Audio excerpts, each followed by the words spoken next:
often does a non-hunter get to hear the stories of the deer that a hunter didn't kill? It's not it's not really a story that gets told all that often. Certainly not in television and these sports shows. They it's all about the impact shot. It's all about the success of that harvest. It's all about putting that meat in the freezer, like Mike Waddell says. But I'm at a part of the book, and I haven't actually read it as of this recording. The section that Stephen Rennell in his book Meat Hunter is promising to tell me the story of the first deer that he didn't kill. I think it's interesting, and I'm kind of curious if this occurred before he even had his first kill. It made me think about the deer that I haven't killed. It's the list of those animals grows, and oddly, I remember each situation. Because I have a chance to look back and think about the things that I did wrong, what I could have done different, justification for why it didn't happen. But I'll tell you the first time it happened. We had a section of property. It's not the same one that the club has now, but this was in the founding year of our club, and I was hunting the two-man stand that we had on the far, far side on opening day. Like, I was as far away from the camp as you could possibly be and still be on our property. So it entailed me walking back from the perimeter.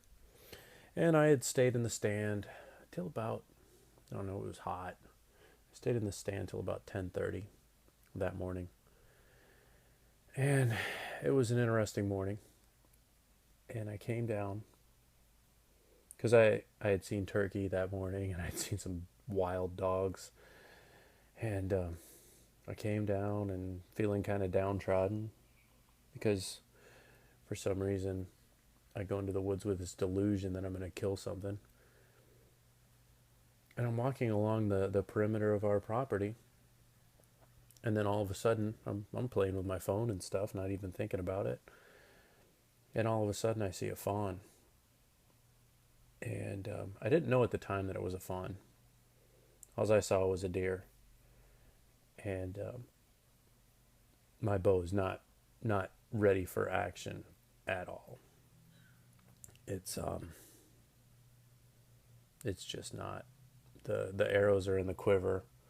My release is on the other side of my wrist, as a lot of us do when we're walking out. We flip our releases around to keep it from making noise and to just have it out of the way. And then I see another deer, and I'm looking and looking, and they have a very orange color, which isn't good. And then I definitely see spots. And then there is just this doe that comes out, and she is just the most large example of a whitetail that I had ever seen. And she was just standing over the two fawns.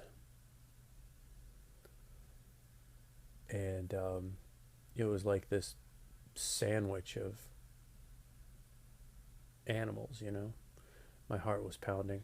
I've even got video footage of it because I still had the camera in my hand, which I put it down and tried to get the bow into position. But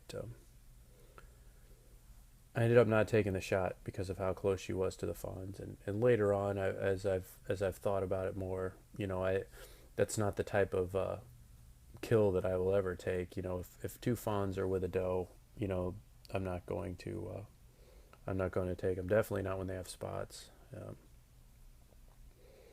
But that was the first time, and it was one of those situations. I was in range, and it wasn't a good shot, but man, everything else was in line. The stars were just lining up, and looking forward to seeing what Renilla has to say about his. See y'all later.